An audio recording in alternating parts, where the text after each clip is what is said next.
My mom's dog, Punky, R.I.P., was a very sweet, loving dog. She was an ESA dog, but trained to be a service dog for PTSD before she lost her leg. I had never seen her get aggressive with anyone in the entire 12 years she lived. She never growled or nipped anyone, and she had no sense of smell.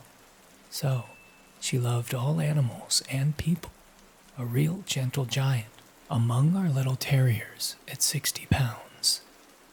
What I'm getting at here is that her barking at someone and being aggressive was so wildly uncharacteristic that I only saw it once. I, 11-year-old female, was at home with my siblings, 2-year-old male and 6-year-old female. My then stepdad was at work, and my mom ran up to the gas station to grab a pack of cigarettes. It was only a mile or two away from us. For reference, we lived in a 2-bedroom trailer in the middle of the woods, on a dead-end road at the time, and you had to really make an effort to get down our road, find our house, navigate down a rickety driveway, and find the door. I'm sitting at the computer, having a grand time watching YouTube videos, when all of a sudden, all of our dogs, about 2 Boston Terriers and 1 Chihuahua, perk up, bark a few times, and start investigating down the hall. My siblings were napping in the bedroom at the end of the hall at the time, so I figured they just stirred and scared the dogs. But then, Punky sits up suddenly, stands up on the couch, and puffs her chest out. Her ears are perked up, her fur standing on end, her tail straight up, and then she barks. Loudly. I mean, the bark booms through the living room and echoes around, and all of a sudden, she lunges off the couch and goes tearing down the hallway. I'm already on edge because I don't think I've ever heard her bark. Ever.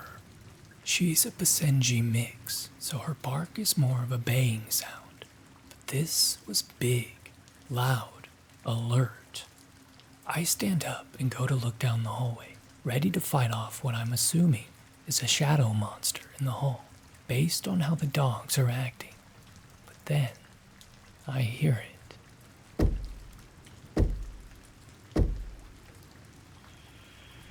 We didn't get visitors because of how weird our house was, location-wise.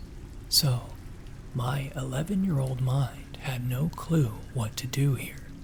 The only people who showed up were family, and they didn't knock, so I slowly walked towards the door. The knock drew the attention of the dogs, and they came running back down the hallway, all except for Punky.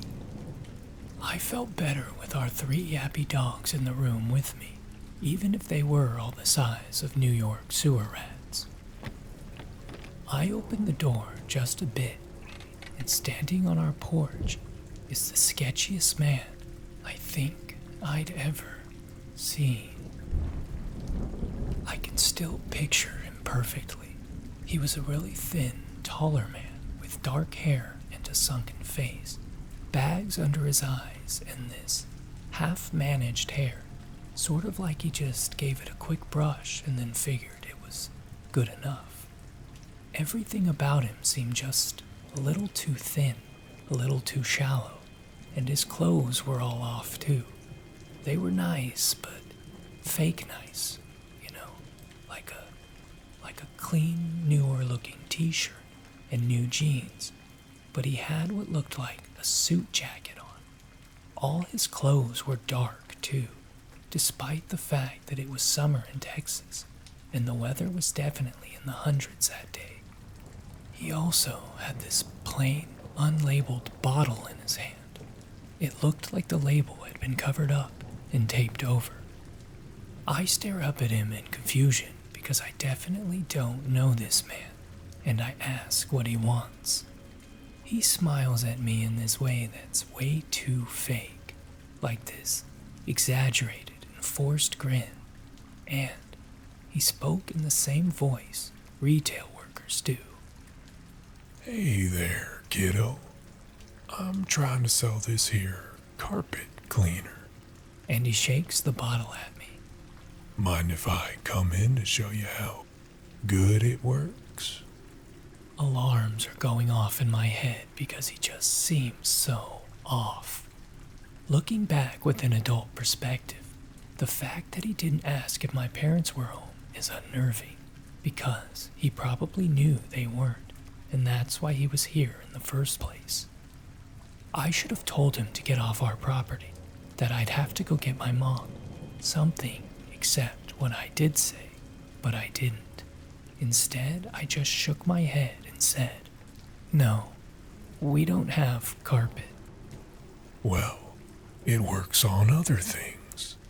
And he took a big step towards the door and shook the bottle at me. I start to freak out and think to close the door, but the thing is, our front door didn't even have locks. Small town, hard to access home. We never needed a lock, so that's basically useless. I'm sure there's something very wrong about to happen, and I'm terrified as I think about what to do in the few seconds I have before it does, when all of a sudden, I hear it.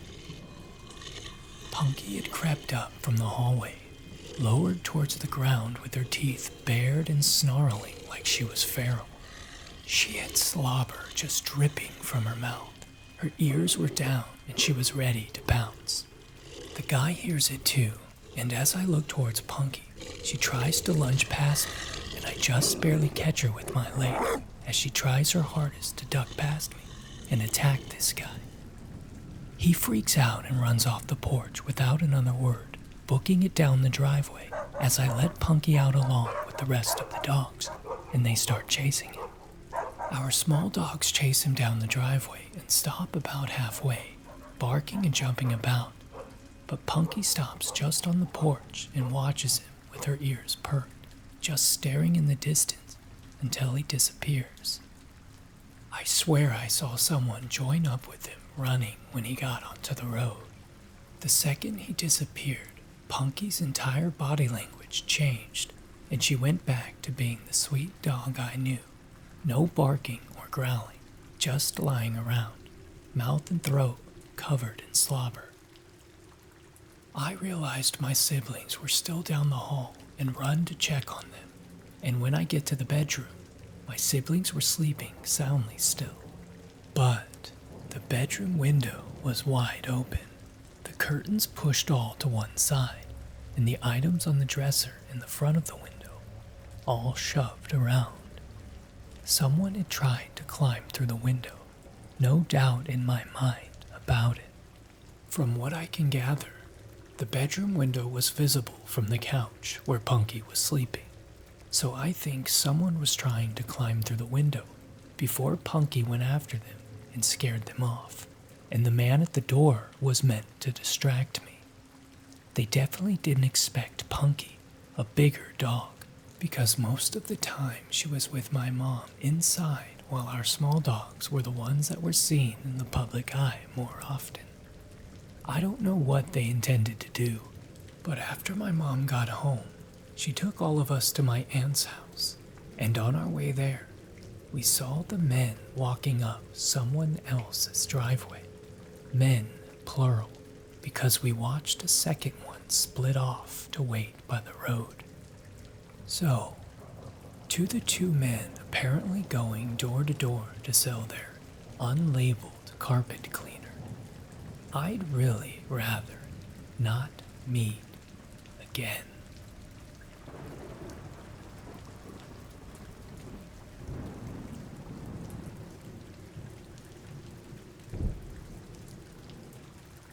A guy chased me into my apartment building. I've been having a super lousy few months, and this is kind of just the shit cherry on top. I was walking back from work yesterday to meet my spouse at home, where we have an apartment. It's getting darker earlier again, so it was close to full dark when I was walking through. I'm always on edge when I walk alone, so I had my key lanyard in my hand already. I noticed right away when a guy came out from a side street and crossed the road to walk on my side. I was already at a brisk pace, and was just a block and a half from home. As I passed under a streetlight, he called out to me. I ignored him. He called again. I ignored. He shouted, "What's your problem?" Without turning around or slowing, I just shouted, "Not interested," over my shoulder, and started walking even faster.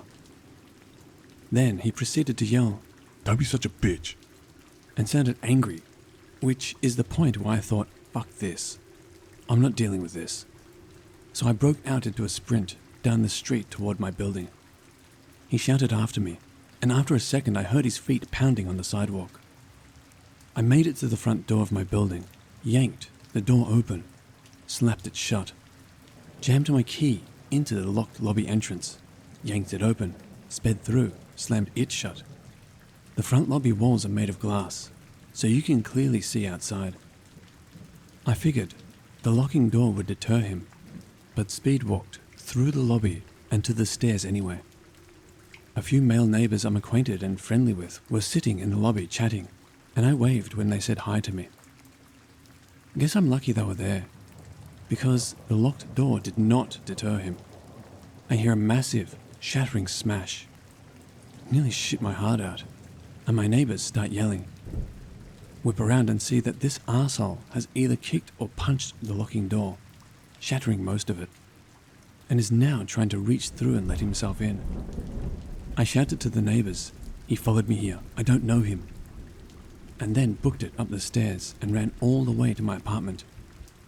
I could still hear shouting when I got into my place and told my spouse right away what happened. We called 911. Cops came to our building and one spoke briefly to me and my spouse. A search was conducted for the guy, who apparently ran away when he saw the several angry yelling neighbors approaching him. We got a follow-up visit a couple of hours later from a different cop. Turns out the guy cut himself on the door, so it was easy to grab him once they found him. Apparently, this isn't his first time hanging around my complex, and he is known to the cops here as an addict who follows people around asking for money. He has been suspected of buying from dealers in our complex, but never caught. I guess I shouldn't even be surprised. It's not a good place, not a good building, just something we can afford until we can move on to better. But for fuck's sake, I'm so tired of living this way.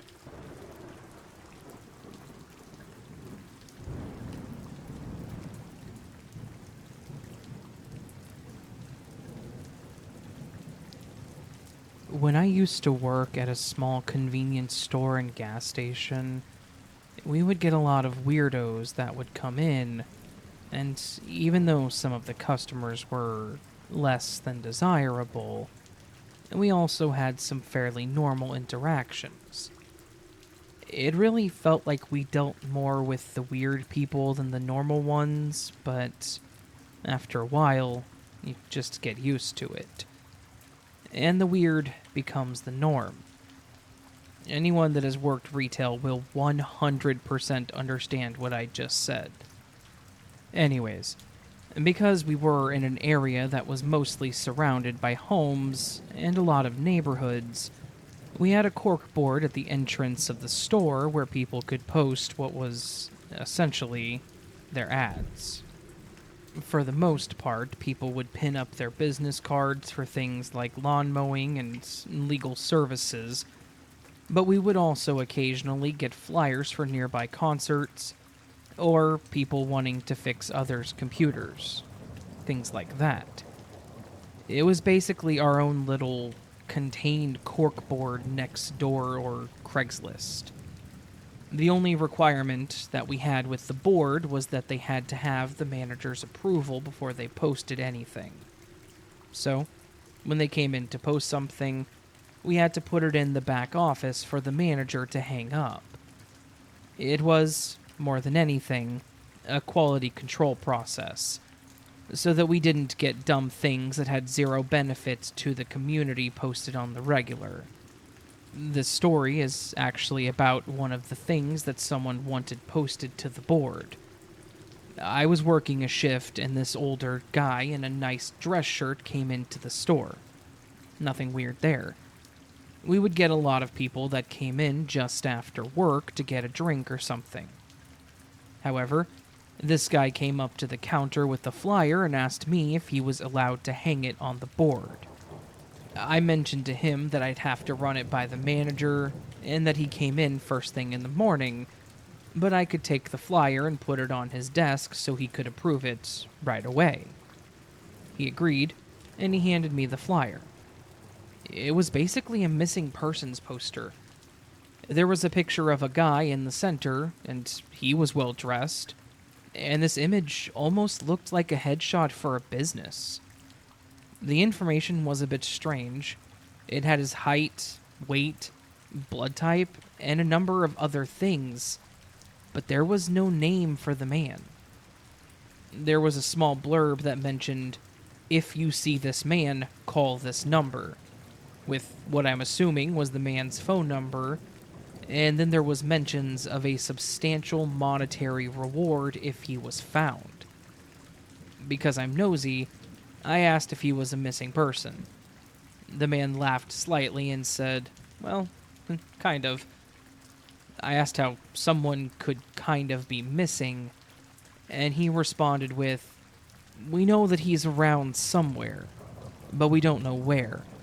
He walked out on a job and we need to find him so we can go over his exit interview." I thought that was a weird thing to say, but I just kind of accepted it and told him I would give it to my manager to post. The guy thanked me and left, and that was the end of that. Until a few days later. The manager posted the flyer as requested. It was posted front and center on the board since it seemed important. Then, about 3 days after it was posted, a guy came into the store to buy some beer, and I know that I awkwardly stared at him for a few moments, because I was trying to place him. But then, I realized that he was the guy on the poster. He noticed that I was staring because he was giving me this weird look like he was uncomfortable. I mentioned to him that someone was looking for him, and I motioned towards the board. As soon as I said someone was looking for him, he went pale as a ghost. He walked over to the flyer and pulled it off, and then came back up to me and asked me if I knew who had posted it. I described the guy. Older man, military haircut. It was gray. He was nicely dressed, had large rimmed glasses. Basically everything that I could remember. I then mentioned that he had told me that he needed to do an exit interview, whatever that meant. As soon as I said that, he started yelling expletives about how screwed he was. He then looked at me and said, "Look, I wasn't here. Please do not tell anyone that I was ever here." And he then ran out of the store, jumped in his car, and sped away without his beer. I was so confused. I had no idea what the hell all of that was. But this guy obviously did not want to be found by the first guy. What's weird? I had never heard another thing about this. Neither man came into the store after this. I never saw anything about it on the news or anything. And I never saw his face in any other missing persons listing. I personally do see a few possibilities about this situation. This could have been a prank. Both men could have been in on it, but something about the other guy's face makes me think it was serious. Either that or he was a top-tier actor. When he went pale, he seriously looked like his heart had stopped for a moment, or like he was about to puke. Alternatively, if this was a real situation, the men that were looking for him were not good men, and he had pissed them off somehow, and being found potentially would not have been a good thing for him. Either way, I kind of hope that he was able to get away, and he made it out okay, because I feel like if whoever wanted to do that exit interview caught him, he's probably not around anymore.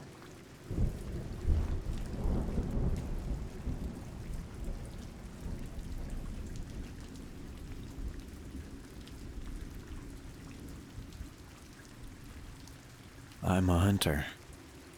I like to hunt wild boar specifically, though I have been deer hunting and have been known to get a turkey for Thanksgiving. I mostly hunt boar.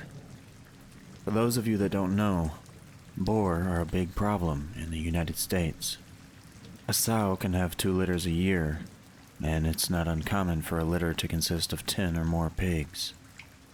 Given that pigs eat anything and everything, it's not hard to see why the Department of Fish and Wildlife make it legal to hunt them with almost no restrictions. In my state, it's illegal to hunt most large mammals with night or thermal vision scopes, with the exception of boar and coyote. I'd been saving for a year, mostly fun money. It's hard to explain to your wife that a scope that costs literally twice as much as the rifle I was mounting it on was worth it. But I did it. I took it to a range and sighted it in. There was an area that was peppered with boar activity that I knew would be perfect for a night hunt.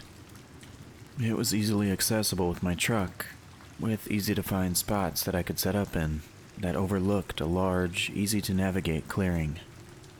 The night started uneventful.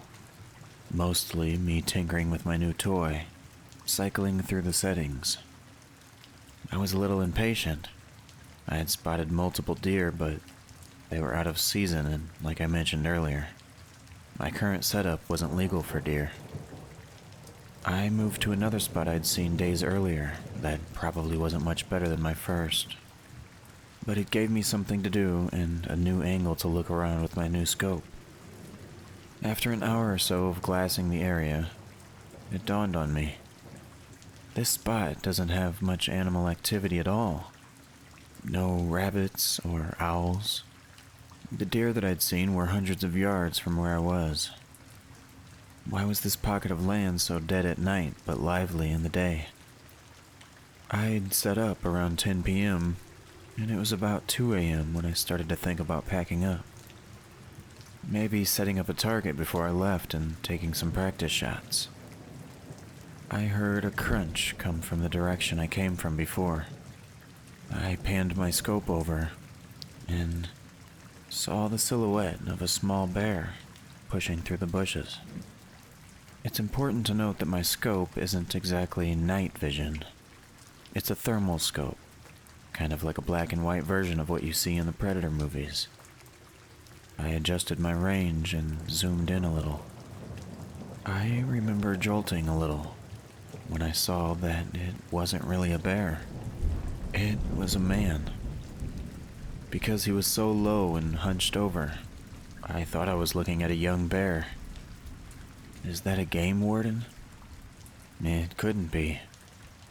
I would have seen the headlights coming up the road from where I was perched. And where could he have walked from?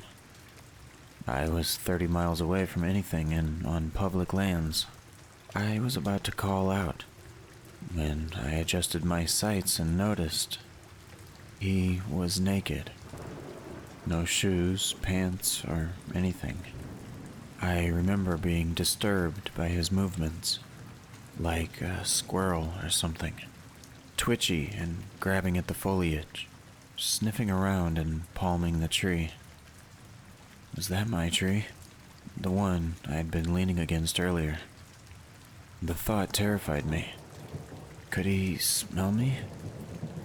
Then he did something I still have nightmares about today. He squatted and placed his hands in the dirt between his feet and stared straight up like a dog, mid-howl. And then I heard it. A voice coming from that direction. A very compelling female voice. "Help! I'm lost!" There was a long pause, but neither of us moved a muscle. The center of my sights was trained at the dirt in front of his feet, I couldn't bring myself to aim directly at another person. It went against everything I'd been taught about firearms. Were they lost? Was this some guy that had gone crazy out here? "Help, please, I can't walk," the voice called out. That's when I called bullshit. Not only could he walk, when I first saw him, he was traversing the land with ease for a naked person. So good, I mistook him for a bear.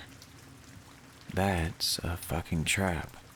This guy is trying to lure me to him with a damsel in distress routine. Luckily, the lack of activity before had caused me to pack up most of my gear. I think I may have left behind a hat and a sitting pad, but I didn't give a shit in that moment. I took my eyes off him for a moment to get my pack on. I buckled my chest strap and scrambled for my rifle. To my horror, he was in the same position, but his face was staring in my direction. And I swear, I saw a smile.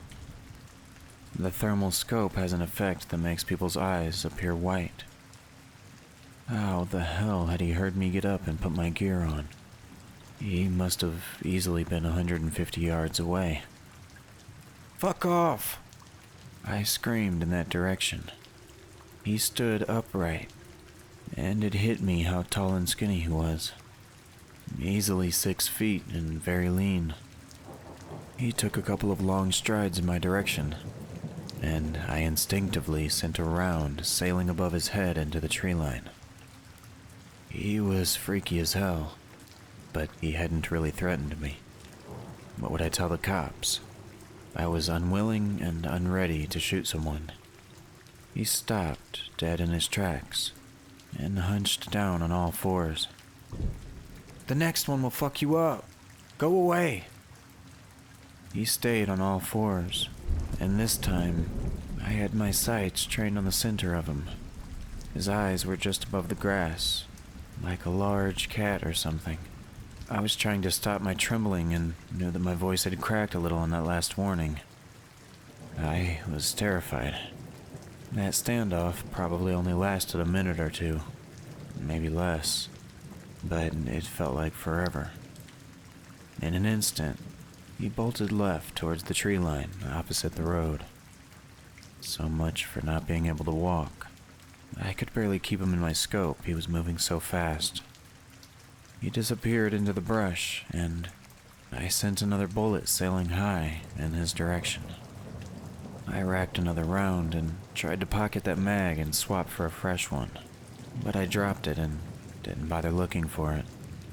I wasn't far from my truck and I wanted to get out of there. I could hear him in the distance, yelling in this weird sound. It could have been a laugh or a cry. I scrambled up the trail and arrived at my truck, breathless. I tossed my gear into the cab, but kept the rifle in the passenger seat and sped off. For the longest time, I told that story from the perspective of having spotted some deranged crackhead living off the land like some kind of caveman. I reported it to Fish and Game, but all they did was scold me for hunting at night alone. Never received an update. It wasn't until I told this story at a camping trip that my nephew told me about wendigos, rakes, and skinwalkers. My story scared the piss out of him, because the spot we were camping was technically the same forest I'd seen the bastard, just 50 miles east of it. He was so spooked his mom, my cousin, had to take him home. She was really pissed. I've gone down the rabbit hole on these scary stories. I'm not saying what I saw definitely was a wendigo or a skinwalker. I'm saying that if such a thing exists, I may have dodged quite the bullet that night. Or maybe it was just a tweaker being Danie Thornberry in the middle of the night. Either way, thought I'd share.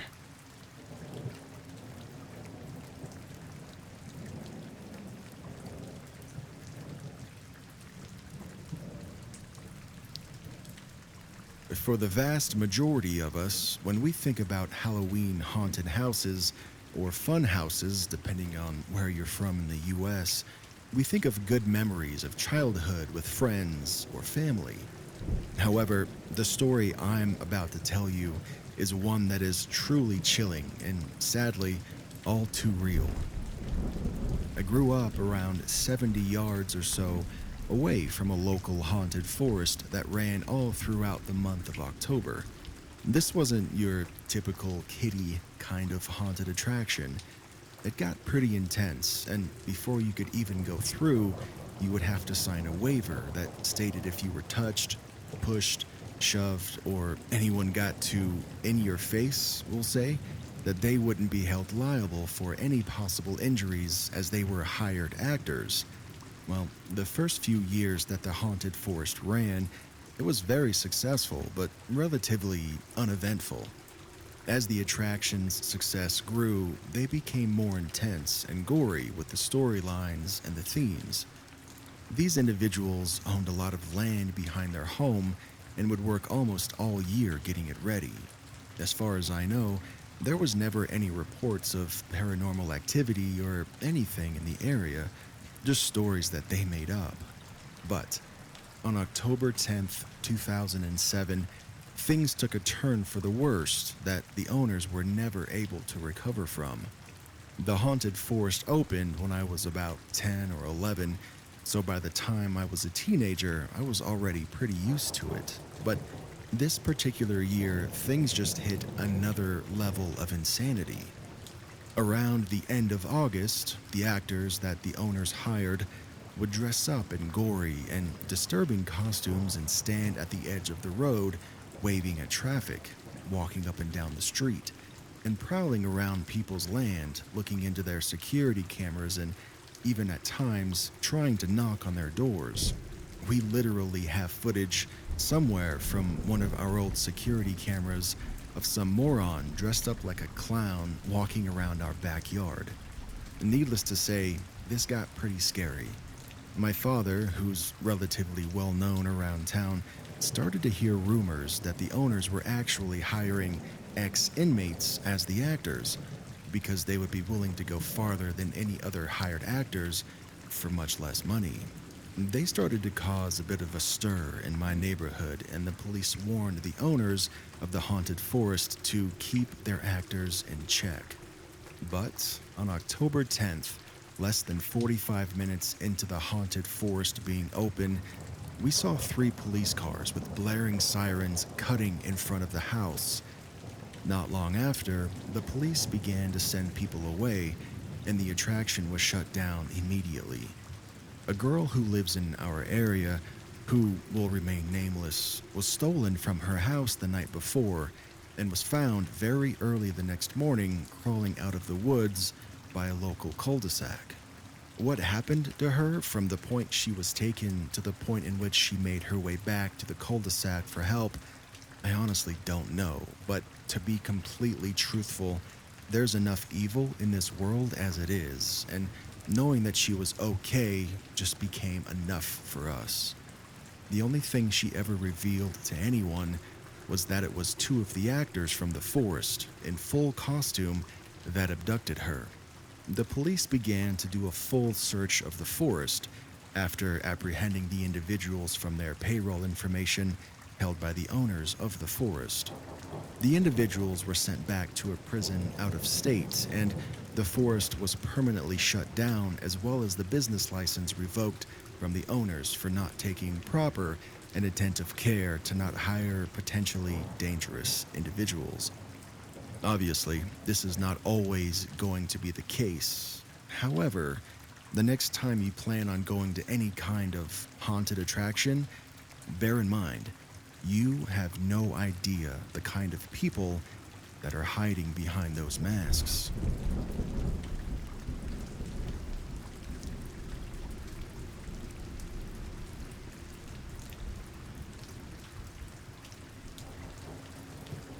This is something I experienced shortly before moving out of one of my teenage homes a couple of years ago.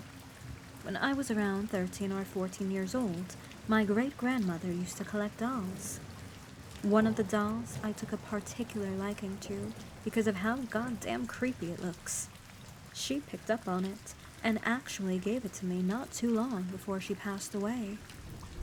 Fast forward to the story at hand. My 2 stepbrothers and I were sitting in the living room chatting late at night, around 1 a.m. or so. For context, this is a cookie cutter house, so when you walk in, you basically have to choose between going upstairs or downstairs. The living room is directly upstairs from the front door. There is a fireplace on the left-hand wall, but not much else to note since it was an open concept. Adjacent to the wall, there was the railing overlooking the doorway area, and in front of the railing is the couch. There is also a television sitting on the ground on the wall opposite to the couch. During our conversation, we got on the topic of childhood paranormal experiences. Joking around, I went and grabbed the doll from my bedroom and leaned it up on the shelf above the fireplace. I made sure when I put the doll up there that it was leaning securely so as not to slip off. Some things that are now important. The television is on, but just in the no signal screen, and because we were preparing to move, there are boxes and trash bags piled in front of the fireplace, at least 3 to 5 feet out. We were all sitting on the couch at the time this happens.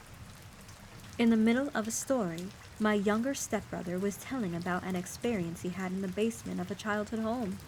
The doll was flung forward from the shelf, landing a good feet away from the boxes, meaning it flew a good 6 to 8 feet away from the fireplace. At that exact same time the doll made contact with the ground, the television shut itself off and turned itself back on. We have never had any electrical issues in that house, or with that TV. Needless to say, we about pissed ourselves. I know people are going to say it's possible that the doll had just fallen, but the doll flew forward off of the shelf, even though it was leaning backwards. And things that fall don't typically fall outwards several feet. Let me know what you think. If this post gets traction, I'll post a picture of the doll.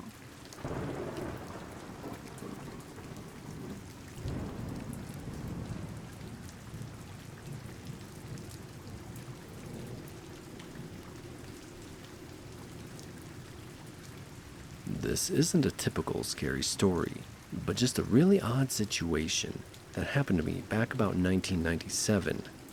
In the late 90s and early 2000s, I worked doing trauma scene work. I was a supervisor of a crew that you never see or hear about, but what we did was go into homes, buildings, or structures after homicide, suicide, accidental death, and situations like that. Sometimes they were very gruesome, and sometimes it was as simple as removing a chair and cutting out the carpet. Oftentimes it involved a lot of cleaning and removal to sanitize the scene both visually and biologically. Our goal was to leave the scene as void as possible. Like, if you didn't know what had happened there, you would just assume that it was under renovation. This one time it was about midday, so not the usual middle of the night to come clean up after a dead body call. I don't know why the police and fire departments always waited till night to call us out, but I would say 80% of the time, that's how it happened. The day was a bright, sunny, not so warm day in a suburb of Los Angeles. I won't give the exact details of the location for privacy, or that I even remember exactly which street it was on, but I do know it was an older yet very wealthy area of Los Angeles. The kind of neighborhood where you expect doctors, business executives, or people in the entertainment industry to live in. As we pulled up to this home, it was a huge spread of mid-century modern, with fancy landscaping and a long curved driveway. The place looked very well kept and probably a showcase of the neighborhood back in the 50s and 60s. The typical scenario was, I being the supervisor, would approach the door while my crews waited outside by the trucks. Since this was supposed to be a small job, we only had my vehicle and our service truck. I remember seeing an old fancy Mercedes and what looked like an old Porsche in the driveway. No other cars, but maybe there were some in the garage that I didn't see. As I walk up to the door, an older woman answered my knock. She was probably in her mid-50s, very well made up with lots of jewelry on, and she was wearing something that reminded me of Mrs. Roper from Three's Company. Not cheap looking, just not in the 90s style. I explained we were here for the cleanup work. I then noticed she had a drink in her hand, like a martini or something. Not unusual to find people drinking at a time like this. She leads me into the house. It's surprisingly dark and hazy with cigarette smoke inside. Now, what happens next was really odd. The entire place looked like it was a time capsule from the now what we would call the Mad Men era. The house wasn't what gave me the creeps, but as she's leading me to like a second den area, we pass through the front room, another living room, and a bar/pool table area. Like I said, this house was huge, but there are a ton of people in the house, and, well, to describe them, they all looked like characters from some early 1960s movie. A guy with a sport coat, glasses, and boat captain's hat. A guy in a tuxedo. A lady wearing a fur collar, long evening dress. Other people there that looked like some weird collage of mixed people from some dinner party set back in some Rosemary's Baby movie set. The amount of people all throughout the house didn't add up. There were only 2 small cars in the driveway, and one could only fit 2 people. Where did all these fancy people come from? There was a low mumble of different conversations from all around, with only an occasional glance at me as we are walking over to the scene. I remember one of those huge old cabinets with a record player, playing Johnny Matthys. I know that because the "it's not for me to say" playing on the record was like I was about to walk into the Twilight Zone. We finally get to the room where the suicide happened. There was a red velvet chair that the deceased was in, and it wasn't a gunshot, but I assumed it was a razor to the wrists. The lady is standing at the entry to the room, and I'm looking over the scene, and tell her we will remove the carpet and remove and dispose of the chair, as it held most of the blood. She just nodded and still had her drink in her hand. I asked her if she could sign our work order and the release for disposal of the personal property, meaning the chair. As she signs, she says, "When you and your crew are finished, just see yourselves out." I told her it probably would take us more than an hour. She turned and walked away and back to the party. I make the journey back to the front door, through the Johnny Mathis record playing, through the cigarette smoke, and through the low-toned party conversations. I go out to my truck and guys, and tell them this one is creepy. There's a freaking party going on inside, and everyone is dressed up. I lead my crew back to the room, and they start bagging up the chair and cutting out the old blue carpet.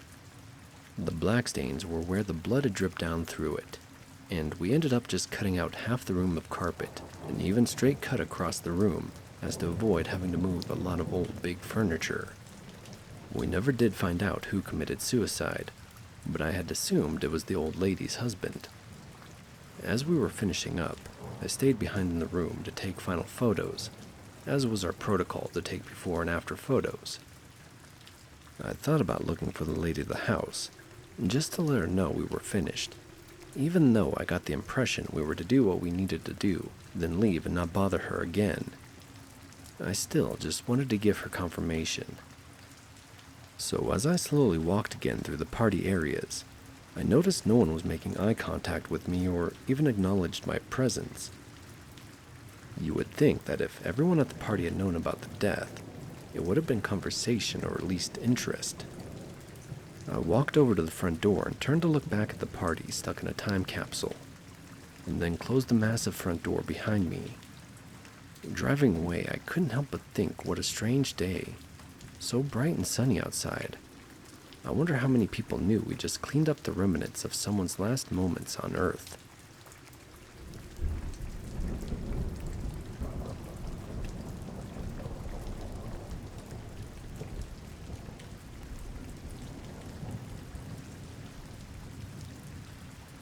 What I'm about to describe will sound like a cheap-ass cliche movie script, but this did indeed happen. Even at home, barely anybody believes me without confirmation from the other parties involved. Buckle up, It's a long haul. Autumn 2019 in British Columbia, Canada. I'm from Germany, but spent half a year in Canada as part of my bachelor's degree. I barely got back before COVID hit. I was 22 years old at the time, and the other people involved were about the same age. Another foreign student and I befriended this local Canadian student, and we all had the same interest in humor, and the dude became a very good friend of ours. He told us all about the local area, and we spent a week in the summer with him and his father at their very remote cabin near some woods. They taught us how to handle guns there, and let us shoot a lot. And then fall came, and we had a lot of free time due to being finished with all of our papers. So our buddy proposed that we spent a few days at his dad's cabin, and this time without his father. We went. Hell yeah. Because we could load up on booze and weed and have a great time there. Just living the life. 3 close dudes in the woods gaming and getting wasted. Sound great, right? After loading up on all the supplies, the first 3 days were very calm. On the first day, just like the last time I was there, I barely slept and was generally tense. This is because I'm a naturally very paranoid guy, and I often go into alert mode in situations which is often mocked by my friends. In this case, what freaked me out the most was the fact that we were far away from civilization, and you never understand how quiet your surroundings can be until you spend some time in a remote area like this, which led me to often just standing in the dark at night, listening to the surroundings of the cabin. But after the first few days, I got less paranoid. After all, I was with friends, was constantly high, and we were quite armed and dangerous. Probably most dangerous to ourselves, though. Day 4 came. We spent the day attempting to hunt in the woods, mostly just chilling under trees with a beer and rifle in hand. But in the evening, it started to rain heavily. After an hour, we were starting to see lightning in the distance, with quite a bit of time passing between lightning and thunder, which meant the thunderstorm itself was still some time away. So we aborted our incompetent hunting attempts and started trekking back to the cabin. It took us about an hour to reach it, due to it already being very dark and the rain creating unsafe footing. For context, you should know that once you've spent a few days in the wilderness and haven't seen a soul other than your friends for days, you can become quite careless about your surroundings. I think you can imagine why I'm telling you that last part. So, we enter the cabin. At that time, the thunderstorm was raging full on. We put away our gear and changed clothes, except for our guns. Yeah, I know. Drugs and guns are a horrible combination, and I wouldn't mix that shit nowadays. But we were drilled quite well by Canadian friend's dad regarding trigger discipline, safety, etc. And man, I really miss spooning a rifle while sleeping. We cozied down in the living room at a table, started a YouTube video and began playing cards. Barely 20 minutes passed since we returned, and at the time, we didn't bother closing the curtains in the living room, because thunderstorms are baller as fuck.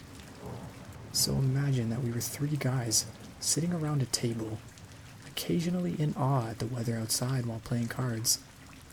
In such a remote place, it is extremely dark outside. Without a full moon and clear skies, it is pitch black. The only lamps we have are old-ass vintage looking, and dimmer than my phone screen. What comes next is how my also non-local friend has described what he saw. While sipping from his beer, another lightning went off. He spit it out instantly after the lightning came and screamed loudly and stood up. No words, just the sound of panic. My Canadian friend and I were instantly perplexed and looked at him. "There's somebody outside." He started rambling about how in that split second the lightning illuminated the outside of the cabin.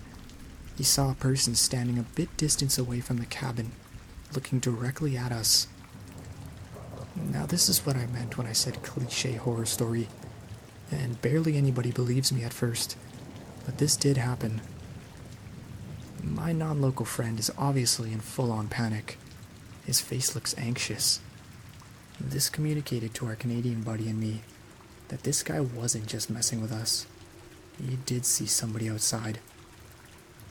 I grabbed my rifle and pulled the bolt to rack around into the chamber.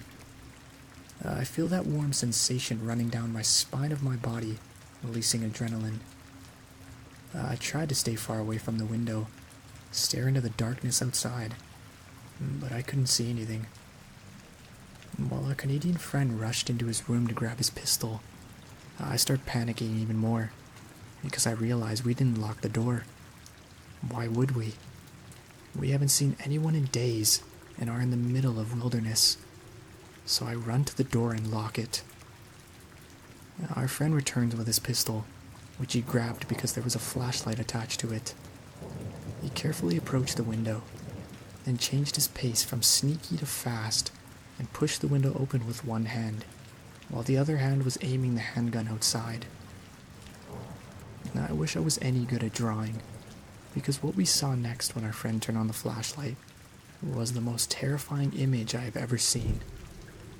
It is burned into my mind. The fact that I cannot share that image with other people has been bugging me for 3 years now. The light turns on. What we saw in that moment was a man, tall and slim, dressed in all black, with a hooded raincoat which he has pulled over his head, almost covering his eyes. But not far away from the cabin, just a few steps away from the window. Not standing as our friend yelled earlier, but crouching, looking directly at us with clenched eyes and a terrifying little smirk on one side of his mouth. Another lightning flashes, and for that moment, we were all frozen. The image of what we saw must have shocked the other guys as much as it did me, because nobody said anything for a few seconds.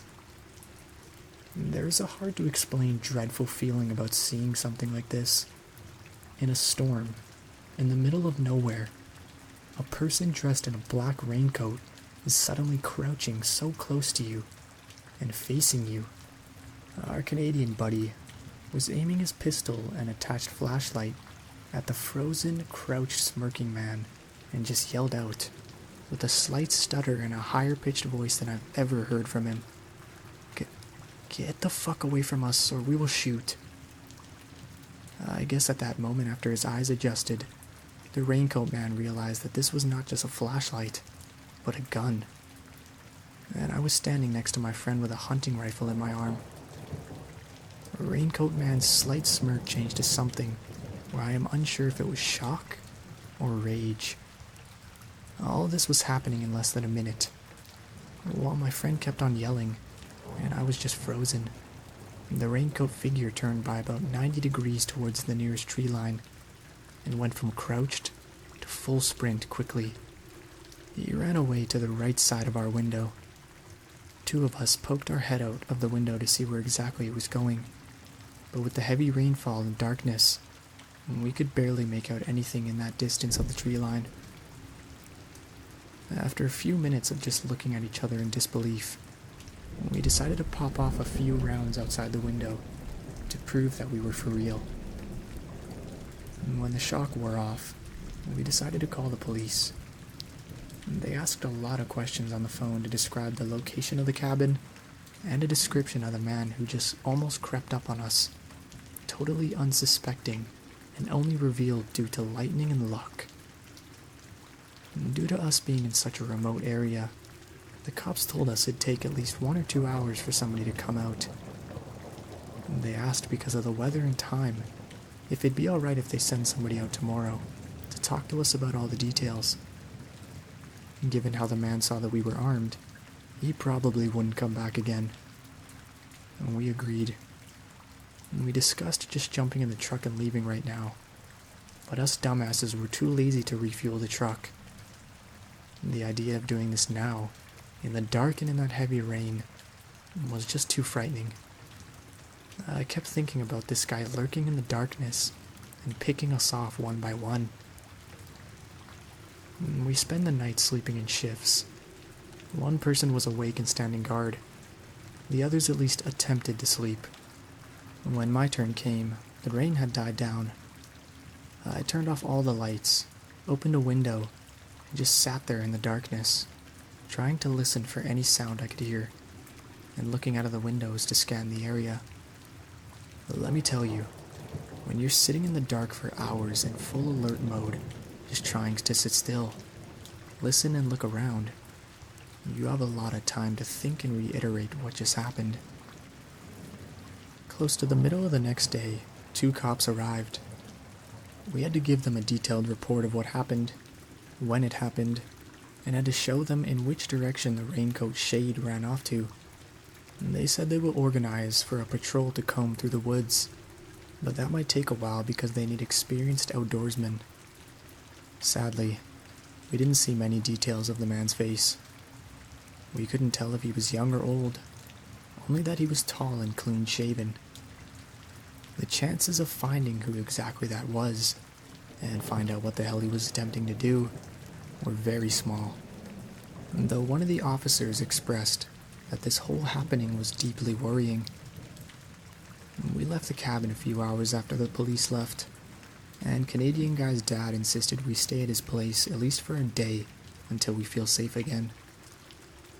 He also wanted to hear every last detail, and figured that the time has come to install cameras around the cabin.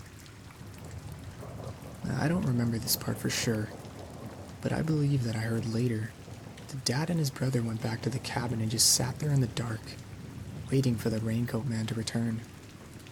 But I never heard of any results, so I guessed he must have gone hunting in other areas. I never heard from the cops again. Next January, I left Canada and returned home. My Canadian friend was called in for an interview a few months later, and it seemed like the police was still seriously investigating this, looking for the guy who crept up on a cabin during a thunderstorm. The image of that crouched raincoat figure, completely wet and surrounded by darkness, so close to our cabin, is burned into my mind. I will most likely never forget this. I still sometimes turn off all the lights and just look out the windows in silence, trying to listen for sounds, even though I am on the other side of the world now. We have speculated a lot about what that was. The winning theory is that this guy most certainly had sinister intentions.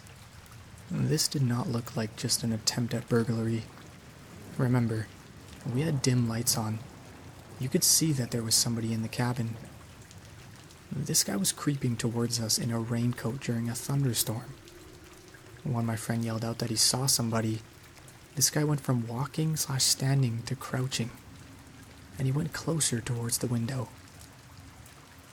I suspect the raincoat man wanted to check what kind of victim was on the menu, and I don't really want to imagine what he had in store if there were 2 unarmed girls there, in a cabin in the middle of nowhere. We didn't see any headlights passing the clearing the cabin was on. The guy also had no backpack or anything, just a raincoat and black weather-appropriate clothing. I'd bet my soul that this guy was a man on a mission who knew exactly what he was doing and what he was well prepared for. While writing this post, I also started thinking about the logistics of it all. The guy must have a camp or at least a car hidden somewhere in those woods. You can't sustain yourself out there otherwise. I also got the feeling that he either came upon the cabin during the storm itself, or that he spotted us in the woods during the hunting we did before. We moved slowly, while also not being shy with waving our lights around. And in total pitch black wilderness, a proper flashlight must have been as easy to spot as the beacons of Gondor, so he might attract us through the woods until we reach the cabin. If anybody has heard about similar things happening in the area of British Columbia near Vancouver, please let me know. That mystery has a grip on me for the rest of my life. Sometimes, I still dream of this raincoat figure creeping closer towards me with each flash of lightning.